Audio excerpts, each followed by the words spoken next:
ছাত্রছাত্রীরা আজকে আমি আলোচনা করছি দেখো ক্লাস 11 এর কেমিস্ট্রির পরমাণুর গঠন যে চ্যাপ্টারটা রয়েছে। এই যে পরমাণুর গঠন চ্যাপ্টার রয়েছে, এই চ্যাপ্টার থেকে দেখো প্রশ্ন উত্তর যেগুলো রয়েছে, সালের যে প্রশ্ন উত্তরগুলো যেগুলো তোমার বোর্ডের প্রশ্ন, সেগুলো আলোচনা করব।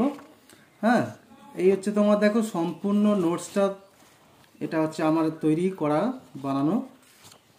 অনেকেই তোমরা এই নোটসটা নিয়ে উপকৃত হয়েছে এবং ভালো রেজাল্ট করেছো, অনেকেই আমাকে কমেন্ট করে। আজকে আমি দেখো এই নোটসটার শেষের দিকটা যেটা রয়েছে, অর্থাৎ সালের যে প্রশ্ন উত্তর, সেই পার্টটা আমি আলোচনা করবো। দেখো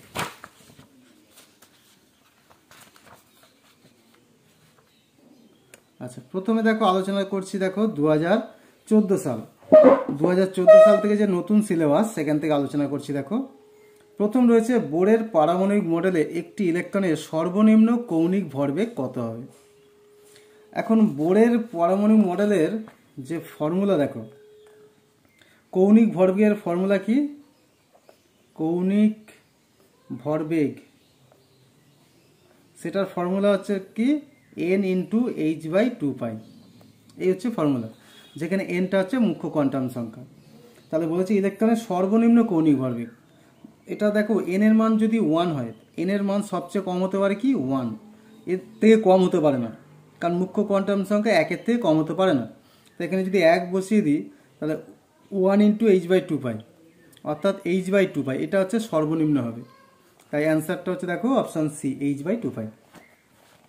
আচ্ছা, পরের অঙ্কটা দেখো 1 জুল শক্তি উৎপন্ন করতে 500 ন্যানোমিটার তরঙ্গদৈর্ঘ্যের প্রয়োজনীয় ফোটন সংখ্যা গণনা করো। 1 জুল শক্তি দরকার উৎপন্ন করতে হবে, তার জন্য কি 500 ন্যানোমিটার তরঙ্গদৈর্ঘ্যের প্রয়োজনীয় ফোটন। কতগুলো ফোটন লাগবে? আমার দেখো প্রথমে কি করতে হবে, একটা ফোটনের শক্তি বের করতে হবে। একটি ফোটনের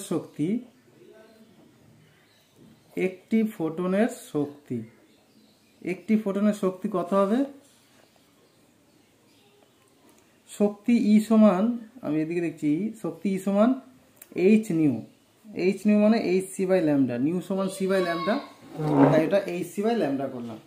এবার এখান থেকে তোমার মানগুলো ঠিকঠাক বসিয়ে দিতে হবে। তাহলে E সমান h মানে 6.626 × 10⁻³ জুল সেকেন্ড, এই যে দেওয়া আছে দেখো।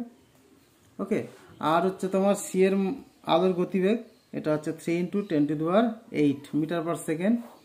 আর ল্যামডাটা কত দেখো, বলেছে 500 ন্যানোমিটার। তাহলে 500 ন্যানোমিটার মানে 10⁻৯ মিটার। সুতরাং এই মানগুলো পরপর বসিয়ে এবার তুমি এটাকে ক্যালকুলেশন করো। ক্যালকুলেশন করার সময় খেয়াল রাখতে হবে কি না, এই পাওয়ারগুলোকে আলাদা করে ক্যালকুলেট করবে, আর এটা গুণ করে তাকে এটা দ্বারা ভাগ করবে। করলে দেখো এটা আসছে 3.976 × 10⁻19 জুল। এটা একটা ফোটন শক্তি। তাহলে দেখো আমরা এটা বলতে পারি 3.976 × 10⁻19 জুল, এত সমান একটি ফোটন। ওকে, এবার 1 জুল শক্তি দরকার। তাহলে 1 জুল মানে কতগুলো ফোটন হবে? তাহলে 1/, এটা হবে 3.976 × 10⁻19 এত।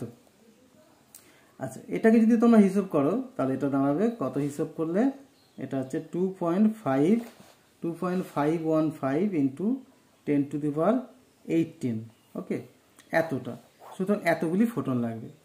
সুতরাং এখানে আমাদের সেইগুলো করে দেওয়া আছে, এখানে তোমার প্রবলেমে এগুলো করে দেওয়া আছে, ঠিক আছে? এই প্রবলেমটাই করে দেওয়া আছে। এরপর দেখো, এরপরে যেটা পড়েছিল হাইজেনবার্গের অনিশ্চয়তা নীতি।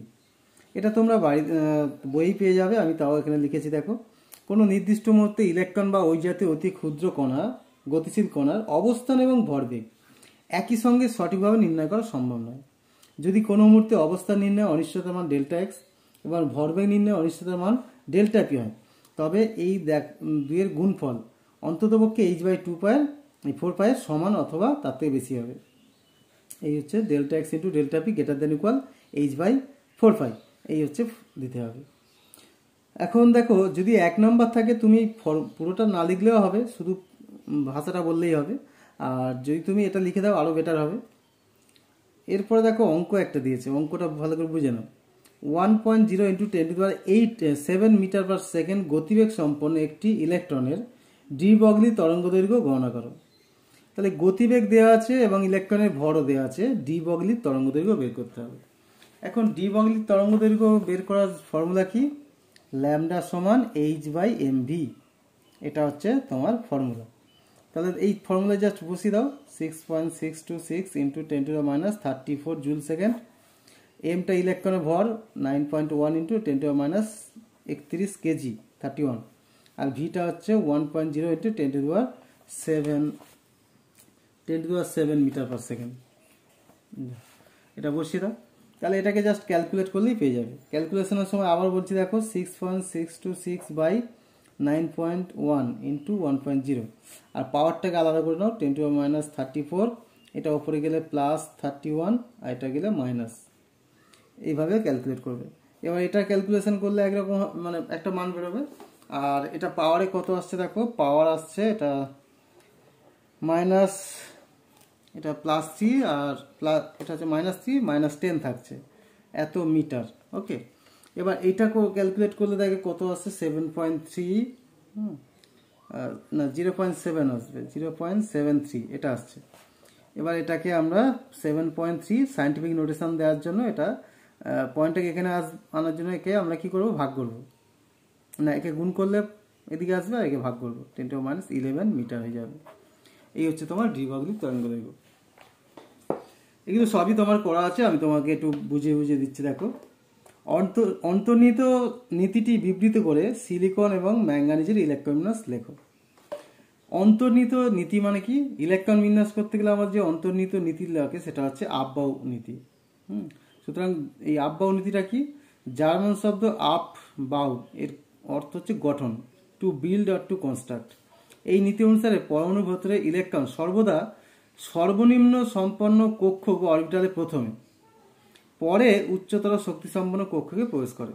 অর্থাৎ ইলেকট্রন প্রথমে সর্বনিম্ন কক্ষে প্রবেশ করবে, তারপরে সেটা উচ্চ শক্তিসম্পন্ন কক্ষে প্রবেশ করবে।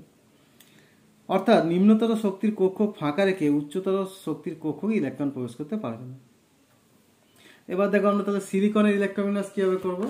সিলিকনের ইলেকট্রন বিন্যাস করার জন্য আমাদের সিলিকনের পারমাণবিক ভরটা জানতে হবে, পারমাণবিক সংখ্যা, যেটা ইলেকট্রন সংখ্যা, এটা হচ্ছে সিলিকনের 14।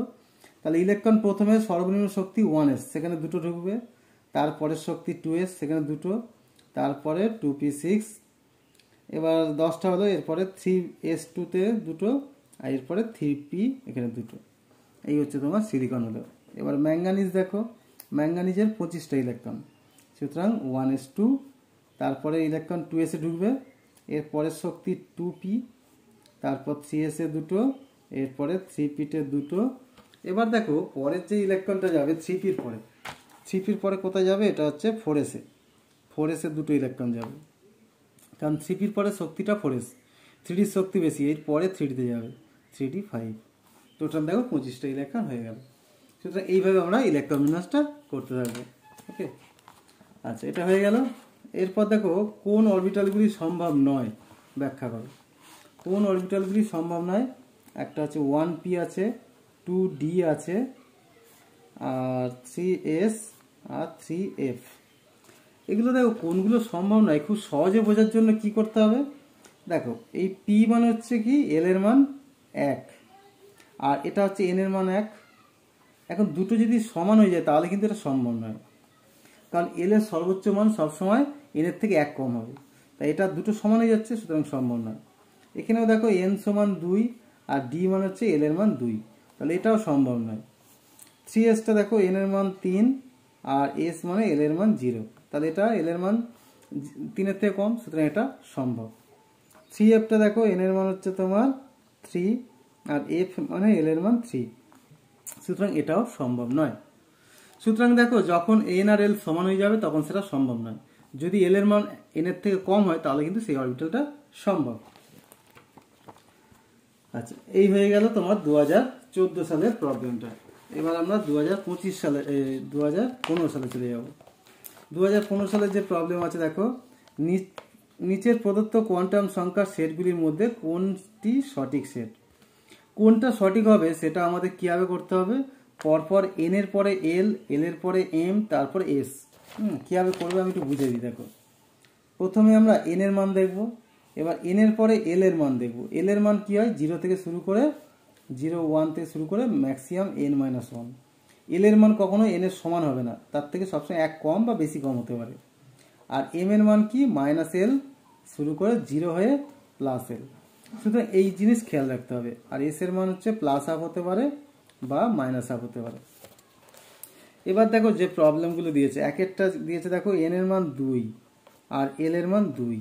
এই যে এন আর এল সমান হয়ে গেছে, এটা কোনো মতেই সম্ভব নয়, সুতরাং এটা সম্ভব নয়। এরপরে দেখো এরপরে দিচ্ছে এন এর মান 3, এল এর মান 1। তাহলে এন এর মান 3 হলে এল এর মান 1 হতে পারে, তার থেকে কম। আর এল এর মান 1 হলে এম এর মান 3টে হতে পারে, এই যে -1, 0, +1 হতে পারে। আর এস এর মান হাফ। ঠিক আছে, এটা তো সঠিক সেট। আর এখানে দেখো তোমার সি এর যেটা মান, সি এরটা দেখো এন এর মান 5, এল এর মান 1। এল এর মান 1 হলে এম এর মান 2 হতে পারে না, কারণ দেখো এম এর মানটা কি, -l, 0, +l। তাহলে এল যদি 1 হয় তাহলে এটা -1, 0, +1 হবে, তাহলে 2 হতে পারে না, এটা ভুল। 4এরটা দেখো এরকম, এন 4 আছে, এল এর মান 1 হতে পারে, তার থেকে কম। কিন্তু এল এর মান 1 হলে এম এর মান -2 হতে পারে না। ওই আবার একই রকম, -1, 0, +1 হতে পারে, কিন্তু -2 হতে পারে না। তাই হচ্ছে তোমার সঠিক উত্তর হচ্ছে অপশান বি, এটা। আচ্ছা, এরপর দেখো পাউলির অপবর্জন নীতিটি লেখো। আর হচ্ছে ক্রোমিয়াম 3+ আর কোবাল্ট 3+ ইলেকট্রোমিনাস। পাউলির অপবর্জন নীতি তোমরা নিশ্চয়ই সবাই জানো। কোনো পরমাণুর যে কোনো দুটি ইলেকট্রনের 4টি কোয়ান্টাম সংখ্যা, অর্থাৎ এন, এল, এম আর এস কখনো 1 হতে পারে না। 4টে কোয়ান্টাম সংখ্যার মান কখনো 1 হতে পারে না। আচ্ছা, এবার ইলেকট্রোমিনাসটা কীভাবে করবে একটু দেখি। দেখো তোমার দিয়েছে ক্রোমিয়াম 3+, এটা ইলেকট্রোমিনাস। এটা করার জন্য আমরা প্রথমে কি করব, ক্রোমিয়ামের ইলেকট্রোমিনাস করে নেব। ক্রোমিয়াম 24, তাহলে 1s2, 2s2, 2p6, 3s2, এরপর 3p6, এরপরে 4s আর 4s1, 3d5। এটা একটু ব্যতিক্রমী ইলেকট্রোমিনাস, জানো তো। 4s একটা, 5 এখানে ডিতে 5টা, কারণ কি এটা অর্ধপূর্ণ হলে সুস্থিত হয়, তাই এটা ক্রোমিয়ামটা ব্যতিক্রমী। তাই ক্রোমিয়াম 3+টা আবার কী হবে, এবার 3+ করতে গেলে দেখো 4s থেকে একটা বেরোবে আর 3d থেকে তোমার 2টো বেরোবে, তো 3টে বেরিয়ে যাবে। সুতরাং 1s2, 2s2, 2p6, 3s2, 3p6, এরপরে 3d, তাহলে এখান থেকে দুটো বেরিয়ে গেলে 3d3। এই হচ্ছে তোমার ইলেকট্রোমিনাসটা। আর আরেকটা দিয়েছে হচ্ছে কোবাল্ট 3+। কোবাল্ট মানে 27, কোবাল্ট 27 মানে 1s2, 2s2, 2p6, 3s2, 3p6, এবার হচ্ছে 4s2 আর 3d7। তাহলে কোবাল্ট 3+ যখন করবে, ইলেকট্রন দেখো 4s থেকে দুটো, সর্বোচ্চ কক্ষ 4s, সেখান থেকে দুটো বেরোবে আর 3d থেকে একটা বেরোবে। সুতরাং 1s2, 2s2, 2p6, 3s2, 3p6, 3d6। এই হচ্ছে তোমার ইলেকট্রোমিনাসটা হয়ে গেল। দেখো ইলেকট্রোমিনাস এমন একটা প্রবলেম যে প্রতি বছরই এই তোমার পরীক্ষা থাকে। আচ্ছা, এবার দেখো 2016 সালের যে প্রবলেম, কোনো পরমাণুর n-তম কক্ষে মোট ইলেকট্রন সংখ্যা। এটা তোমরা ক্লাস 9 থেকে পড়ে আসছো। মোট n-তম কক্ষে মোট ইলেকট্রন সংখ্যা 2n² ফর্মুলা, এটা বসিয়ে দাও। হাইজেনবার্গের অনিশ্চয়তা নীতি, এটা দেখো 2014 সালে পড়েছিল, আবার এটা 2016 সালে পড়েছে, এটা অলরেডি বলেছি। একটি ইলেকট্রনের অবস্থানের অনিশ্চয়তা 1 অ্যাংস্ট্রম হলে বেগ নির্ণয়ের অনিশ্চয়তা কত হবে, এটা আমি দেখাচ্ছি। দেখো আমরা জানি Δx into Δv greater than equal h/4πm, এই হচ্ছে ফর্মুলা। এবার এই ফর্মুলাতে তুমি পরপর বসিয়ে দাও। তা দেখো অবস্থান নির্ণয় অনিশ্চয়তা দেওয়া আছে, Δx দেওয়া আছে 1 অ্যাংস্ট্রম। 1 অ্যাংস্ট্রম মানে 10⁻10 মিটার। ওকে, তাহলে দেখো Δv সমান কী হবে, Δv h/4πm Δx। এবার মানগুলো বসিয়ে দিতে হবে। 6.626 ইন্টু 10⁻34 এত এইচ এর মান, 4 পাই হচ্ছে 3.14, এম এর মানটা কত, এটা দেখো ইলেকট্রন বলেছে, তাই না। এই যে বলেছে একটি ইলেকট্রনের। এখন দেখো ইলেকট্রনের তোমার ভরটা কিন্তু জেনে রাখতে হবে, কারণ এখানে দেখো অঙ্কে কিন্তু ভর দেওয়া নেই, তাই ইলেকট্রনের ভরটা তোমার মনে রাখতে হবে। 9.1 ইন্টু 10 টু the minus 31 আর ডেল্টা এক্সটা 10 টু the minus 10 মিটার। এবার এটাকে তুমি ক্যালকুলেট করো, এটাকে ক্যালকুলেট করলেই তোমার ফর্মুলাটা উত্তরটা বেরিয়ে আসবে। ক্যালকুলেশনটা কীভাবে করবে আমি আবার একটু বুঝিয়ে দিচ্ছি। দেখো এই 6.626 এটা, আর এটা 4, 3.14, 9.1, এই কোটাকে এক জায়গায় রাখো, পাওয়ারগুলো 10 to the minus 34 plus 31 plus 10, এইভাবে তুমি হিসাব করো। তাহলে এখান থেকে হিসাব করলে কত আসবে, এখানে দেখো হিসাবটা আছে। পাওয়ারটা হচ্ছে তোমার 10 টু the power কত হচ্ছে, এদিকে 41 আর এদিকে 34, তার মানে এটা হচ্ছে 34 41 7। আর এটাকে এটা দ্বারা ভাগ করলে তোমার দাঁড়াবে এই মোটামুটি 0.0579 এটা দাঁড়াবে। এবার দেখো এটা সাইন্টিফিক নোটেশন এখানে আনার জন্য কি করছি, একে 100 দ্বারা গুণ করব, তাহলে 5.79, আর একে 100 দ্বারা ভাগ করব 10 টু the 5, এত মিটার পার সেকেন্ড। ওকে, এককটা লাস্টে কিন্তু অবশ্যই দেবে, নাহলে কিন্তু হাফ নাম্বার কেটে নেওয়া হবে, সুতরাং এককটা দিতে হবে। আচ্ছা, এটা গেল। এবার দেখো যদি হাইড্রোজেন পরমাণুর প্রথম বোর কক্ষের শক্তি এত ইলেকট্রন ভোল্ট হয়, তবে তৃতীয় বোর কক্ষের শক্তি নির্ণয় করো। প্রথম বোর কক্ষের শক্তি যদি এত হয়, তাহলে তৃতীয় বোর কক্ষের শক্তি হবে কত। এটা খুব সহজে করা যায়, খুব সহজভাবে এটাকে করা যায়। দেখো তৃতীয় কক্ষের শক্তি E3 সমান E1 ইন্টু 1/n²। যে কোনো দেখো যে কোনো কক্ষের শক্তি এরকমভাবে বের করা যায়, En সমান E1 ইন্টু Z²/n²। জেডটা কি, জেডটা হচ্ছে পরমাণুর পারমাণবিক সংখ্যা। এখন পারমাণবিক সংখ্যা যদি 1 হয়ে যায়, তাহলে জেডটা 1, হাইড্রোজেন ক্ষেত্রে জেড 1। আর এটা কি বলেছে, তৃতীয় কক্ষের শক্তি, তাহলে প্রথম কক্ষের শক্তি বলেছে 13.6, তাই তো। প্রথম কক্ষের শক্তি দেখো 13.6 মাইনাস 13.6, আর n²টা কত লিখবে, n²টা 3² এত ইলেকট্রন ভোল্ট। ওকে, সুতরাং এটা আমরা ক্যালকুলেট করে ফেলো, 9 দ্বারা ভাগ করতে হবে, ভাগ করলে এটা -1.51 ইলেকট্রন ভোল্ট হবে। খুব সহজ অঙ্ক এটা, শুধু এই ফর্মুলাটা মনে রাখবে যে n-তম কক্ষের শক্তি সমান প্রথম কক্ষের শক্তি ইন্টু Z²/n²। জেডটা হাইড্রোজেনের ক্ষেত্রে 1 পারমাণবিক সংখ্যা, তাই 1 করে দিলাম। এবার দেখো হুন্ডের সূত্র বিবৃত করো। আর Fe2+ আর Fe3+ আয়ন দুটির মধ্যে কোনটি বেশি সুস্থিত এবং কেন। হুন্ডের সূত্র দেখো খুব গুরুত্বপূর্ণ সূত্র। হুন্ডের সূত্র পাউলির অপবর্জন নীতি, আফবাউ নীতি, হ্যাঁ, তারপর হাইজেনবার্গের অনিশ্চয়তা নীতি, এইগুলো খুবই ইম্পর্টেন্ট, খুবই পড়ে। হুন্ডের সূত্র কি, একটি নির্দিষ্ট উপকক্ষের ইলেকট্রন পূর্তি প্রক্রিয়ায় সমশক্তি সম্পন্ন কক্ষগুলি যতক্ষণ খালি থাকবে, ততক্ষণ ইলেকট্রনগুলি এককভাবে ওই কক্ষগুলি দখল করবে এবং প্রত্যেকের ঘূর্ণন একই দিকে হবে। একটু বুঝিয়ে দিয়ে দেখো, ধরো ডি কক্ষ কত, 5টা। যখন দুটো ইলেকট্রন থাকবে এরকম প্রত্যেকটা একটা করে থাকবে, কেউ এক জায়গায় দুটো থাকবে না। 3টে হলে সেও প্রত্যেকটা এককভাবে থাকে এবং প্রত্যেকটা একটা একটা করে থাকবে এবং প্রত্যেকের ঘূর্ণন একই দিকে হবে। এই যে তীর চিহ্ন ওপরের দিকে মানে প্রত্যেকের ঘূর্ণন একই দিকে। তাহলে 5টা পর্যন্ত যদি ইলেকট্রন থাকে, তাহলে প্রত্যেকের ঘূর্ণন এই একই ওপরের দিকে থাকবে এবং প্রত্যেকে আলাদা আলাদা কক্ষকে থাকবে। যখন 6টা হবে তখন কি হবে, এটা আরেকটা ভর্তি হবে। কিন্তু যতক্ষণ 5টা পর্যন্ত যতক্ষণ থাকবে, সব প্রত্যেকটা এককভাবে দখল করবে। এটাই হচ্ছে তোমার হুন্ডের সূত্র। আচ্ছা, Fe2+ আর Fe3+ এর মধ্যে কে বেশি সুস্থির এবং কেন, এটার জন্য আমাদের কি করতে হবে, ইলেকট্রন বিন্যাসটা করতে হবে। তাহলে Fe2+ এটার যে ইলেকট্রন বিন্যাস সেটা কি,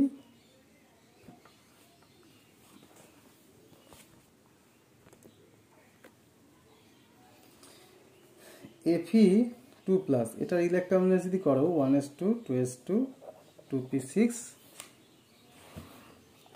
3s2 3p6 আর হচ্ছে 3d6, এটা 3d6। প্রথমে আয়রন করলে এই 4s2 হবে, 4s থেকে দুটো বাদ চলে যাবে। আর Fe যখন +3 ইলেকট্রন বিন্যাস করবে, আরও একটা ইলেকট্রন বেরিয়ে যাবে, 2s2 2p6 3s2 3p6 আর 3d5। এখন এই 3d5 মানে কি, দেখো ডি হচ্ছে 5টা কক্ষ, 3d5 মানে প্রত্যেকটা একটা করে ইলেকট্রন থাকবে।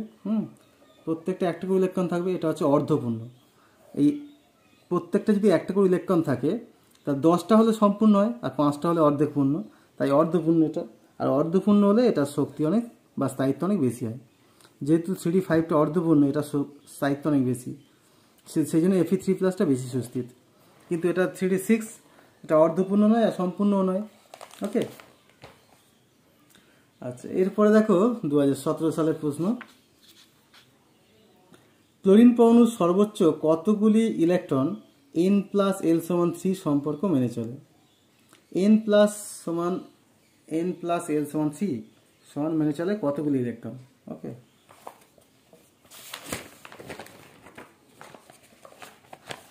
আচ্ছা দেখো n+l=3, তাই তো? কখন হবে n+l=3? আচ্ছা, আমি যদি 2+1 করি তাহলে সেটা হচ্ছে তোমার 3 হবে। 2+1 মানে এটা কি হবে? এটা হচ্ছে 2p হবে, তাই না? আর 3+ যদি 0 করি তাহলে এটা 3 হবে, এটা হচ্ছে 3s। ওকে, এখন দেখো আর কি হতে পারে? আর কিছু হতে পারে না, তাই না? আর কিছু হতে পারে না। আর ক্লোরিনের যখন ইলেকট্রন বিন্যাস করবে, দেখো ক্লোরিন, তাহলে সেটা হচ্ছে 17টা electron, 1s2 2s2 2p6 3s2 3p5। এখন বলেছে ক্লোরিন পরমাণুর সর্বোচ্চ কতগুলি ইলেকট্রন n+l=3 সম্পর্ক মেনে চলে। তাহলে দেখো তোমার এই যে 3s আর 2p, এই ইলেকট্রনগুলো n+l=3 মেনে চলবে। তাহলে এখানে 6টা ইলেকট্রন, এখানে 2টো ইলেকট্রন, টোটাল 8টা ইলেকট্রন মেনে চলবে। তাহলে দেখো এটা 8টি ইলেকট্রন অ্যান্সার। এবার বলেছে বামার সারির H আলফা এবং H বিটা লাইনের তরঙ্গ দৈর্ঘ্য নির্ণয় করো। বামার সারির H আলফা আর H বিটা লাইন কি হবে? বামার সারিটা কি হয়? যখন 2 নম্বর কক্ষ থেকে যে কোনো কক্ষ থেকে যখন n=2 নেমে আসে, অর্থাৎ n1=2 আর n2টা হচ্ছে তোমার 3 4 5 6 ইত্যাদি যা খুশি হতে পারে, যখন হচ্ছে বিভিন্ন কক্ষ থেকে দ্বিতীয় কক্ষে ইলেকট্রন নেমে আসে তখন সেটা হচ্ছে বামার সারি। এখন দেখো যখন এই তৃতীয় থেকে দ্বিতীয়টায় নেমে আসবে, অর্থাৎ n2=3 থেকে n1=2 নেমে আসবে, তখন সে যে লাইনটা পাওয়া যাবে সেটা হচ্ছে H আলফা। আবার n2=4 থেকে n1=2 যখন নেমে আসবে তখন যে লাইনটা পাওয়া যাবে সেটা হচ্ছে H বিটা। ওকে, এখন দেখো এইটা বের করার জন্য আমরা বের করতে হবে কি? তরঙ্গ দৈর্ঘ্য। তরঙ্গ দৈর্ঘ্য বের করার একটা ফর্মুলা আছে, যেটা রিডবার্গ সমীকরণ। সেটা কি? নিউ বার সমান r 1/n1² - 1/n2²। আচ্ছা, এই নিউ বার মানে কি? 1/λ। তা দেখো H আলফা যখন হবে, H আলফা তখন 1/λ আলফা যদি লিখি সমান আর মানে রিডবার্গ সমীকরণ, এটা কত মান?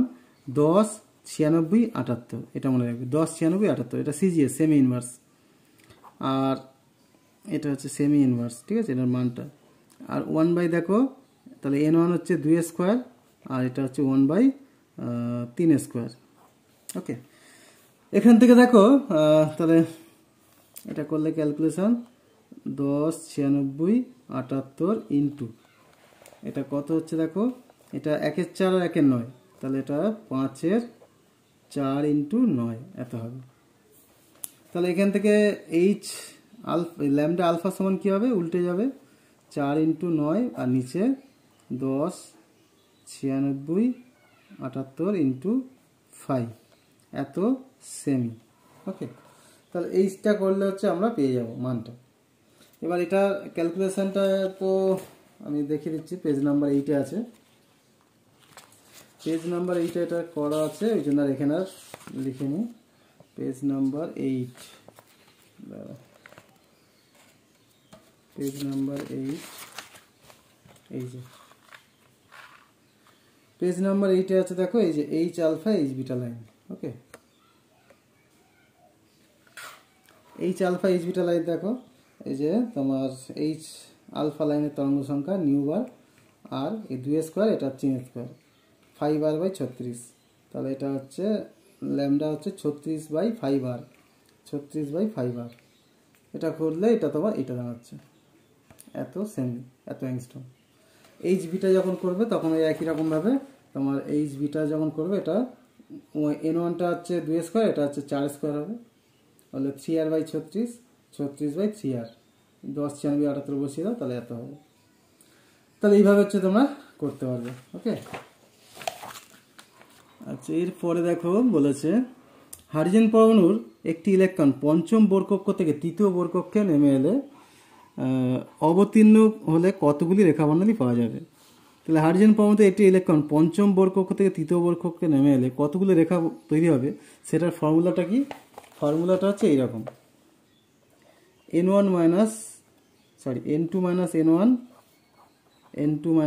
n1 প্লাস 1/2, এই হচ্ছে ফর্মুলা।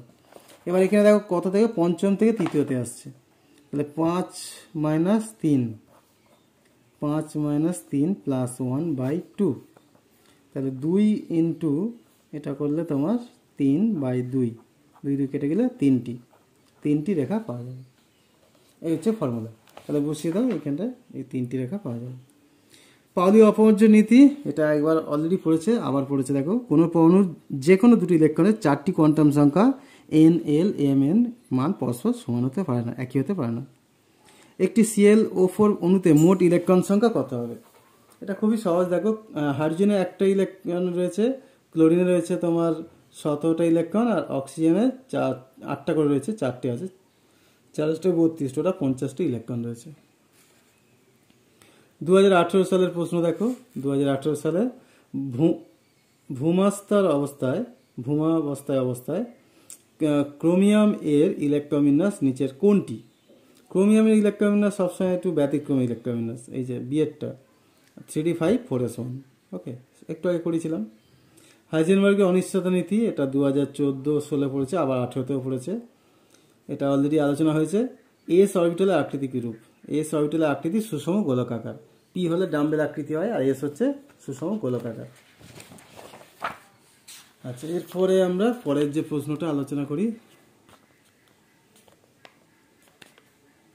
আচ্ছা, দুটি পরমাণু পরস্পর আইসোবার হিসেবে গণ্য হওয়ার শর্ত কি?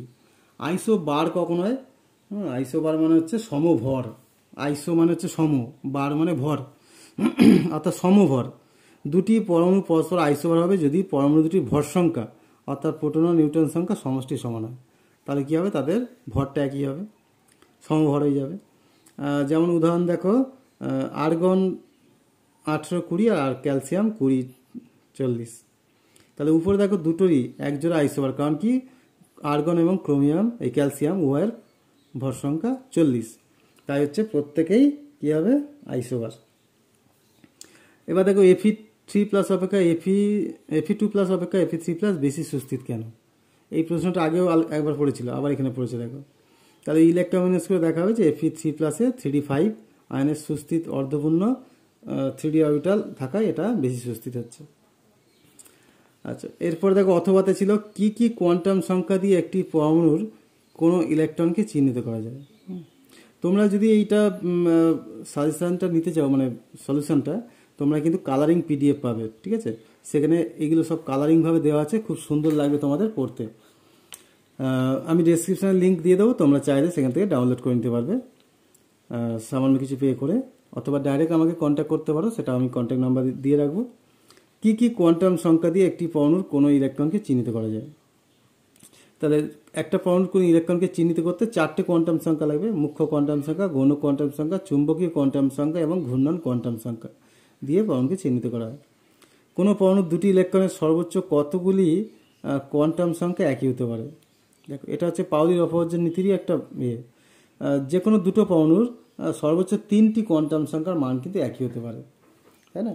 3টে কোয়ান্টাম সংখ্যার মান কিন্তু এক হতে পারে, 3টের বেশি কিন্তু এক হতে পারে না, কারণ পাউলির অপবর্জ্য নীতি সেটাই বলে যে কোনো পরমাণুর যে কোনো দুটি ইলেকট্রনের 3টি কোয়ান্টাম সংখ্যার মান হলেও এক, কিন্তু চতুর্থটা অবশ্যই আলাদা হতে হবে। আচ্ছা এবার দেখো 2019 সালের প্রশ্ন, 2019 সালের যেগুলো পড়েছিল। দেখো হাইড্রোজেন পরমাণুর ব্যাসার্ধ এত অ্যাংস্ট্রম হলে লিথিয়াম 2+ আয়নটির ব্যাসার্ধ কত হবে? দেখো এটা ব্যাসার্ধের যে ফর্মুলাটা, ব্যাসার্ধের ফর্মুলা কি? হাইড্রোজেন যে কোনো পরমাণু যে কোনো কক্ষের যে ব্যাসার্ধ, সেটা কি হাইড্রোজেনের প্রথম কক্ষের ব্যাসার্ধ ইন্টু তোমার n/z। ফর্মুলাটা হচ্ছে এইরকম থাকে, যে কোনো কক্ষের ব্যাসার্ধ Rn আর এনটা সমান কি, আর এনটা সমান হচ্ছে R1 into N by Z, sorry এটা হচ্ছে এন স্কোয়ার বাই জেড, এই হচ্ছে ফর্মুলা। তাহলে এখানে দেখো আমরা বের করবো লিথিয়ামের আয়নটির ব্যাসার্ধ, লিথিয়াম 2+ আয়নের ব্যাসার্ধ, লিথিয়াম 2+ আয়নের ব্যাসার্ধ বের করবো। তাহলে হাইড্রোজেন পরমাণুর প্রথম কক্ষের ব্যাসার্ধ 53 অ্যাংস্ট্রম বসিয়ে দিলাম।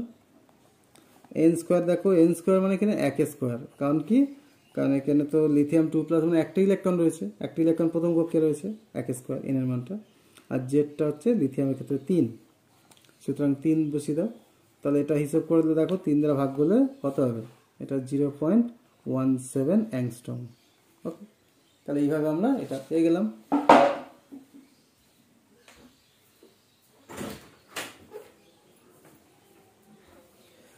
আচ্ছা, এর পরের দাগে যেটা রয়েছে দেখো, হিলিয়াম প্লাস আয়নের দ্বিতীয় বামার লাইনের তরঙ্গ দৈর্ঘ্য। হিলিয়াম প্লাস আয়নের দ্বিতীয় বামার লাইনের তরঙ্গ দৈর্ঘ্য। এখন এই তরঙ্গ দৈর্ঘ্য নির্ণয়ের জন্য যে ফর্মুলা, রিডবার্গ সমীকরণ, হ্যাঁ রিডবার্গ সমীকরণটা কি, নিউ বার সমান R into Z square 1/n1 square minus 1/n2 square. Okay, এটা হচ্ছে তোমার কি, যে কোনো পরমাণু যে কোনো কক্ষের যে কোনো লাইনের তরঙ্গ দৈর্ঘ্য নির্ণয় করো। তাহলে এটা হাইড্রোজেন হয়ে গেলে জেডটা 1 হয়ে যায়, কিন্তু অন্য পরমাণুর ক্ষেত্রে এই জেডটা বসাতে হবে। ওকে, তাহলে হিলিয়ামের দেখো বের করবো, হিলিয়াম প্লাস নিউ বার মানে 1/λ, তাহলে 1/λ সমান আর মানে 10 96 78, আর জেড স্কোয়ার তাহলে হিলিয়ামের ক্ষেত্রে 2 স্কোয়ার হবে, 2 এর পারমাণু সংখ্যা 2, তাহলে 1 বলেছে দ্বিতীয় বামার লাইন, বামার লাইন মানে এনটা হচ্ছে 2 হবে, প্রথম বামার লাইন হলে হচ্ছে এটা 3 হতো, দ্বিতীয় বামার লাইন মানে এটা 4 স্কোয়ার হবে, বুঝতে পারলে?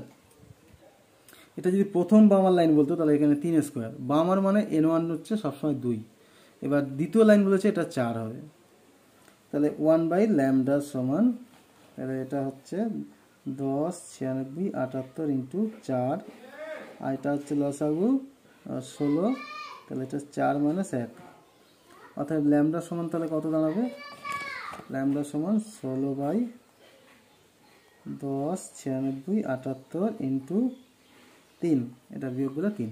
সুতরাং এখান থেকে ক্যালকুলেশন করলে আমরা পেয়ে যাবো। এই ক্যালকুলেশনটা এখানে রয়েছে দেখো, 16/4 10 96 78 3, এটা হিসাব করলে তোমার এত সেমি বা এত সেমি, এই যে অ্যাংস্ট্রম। এবার দেখো ইলেকট্রনের দ্বৈত সত্তা সংক্রান্ত ডি ব্রগলির তরঙ্গদৈর্ঘ্যের গাণিতিক রূপটি প্রতিষ্ঠা করো। গাণিতিক রূপটা প্রতিষ্ঠা, এটা 6 নম্বর পেজে করা আছে, এটা এখানে দেওয়া নেই, এটা আমি দেখাচ্ছি। 3D কক্ষকের নোডের সংখ্যা কত? 3D কক্ষকের নোডের সংখ্যা হচ্ছে দেখো, নোডের সংখ্যা যখন বলবে n-l-1, সরি নোডের সংখ্যা হচ্ছে n-1, তাহলে এখানে 3D মানে n এর মান 3, তাহলে 3 - 1 মানে দুটো নোড হবে। নোডের মান হচ্ছে n-1 ফর্মুলা, যে কোনো মোট নোডের সংখ্যা n-1। আর যেটা ডি ব্রগলির তরঙ্গদৈর্ঘ্যের গাণিতিক রূপটা আমি প্রতিষ্ঠা করে দেখাচ্ছি। দেখো এটা করে দেওয়া আছে 16 পাতায়, আমি এখানে দেখিয়ে দিচ্ছি। দেখো আমরা জানি কি, তোমার বোরের যে ফর্মুলা, বোরের ফর্মুলা কি,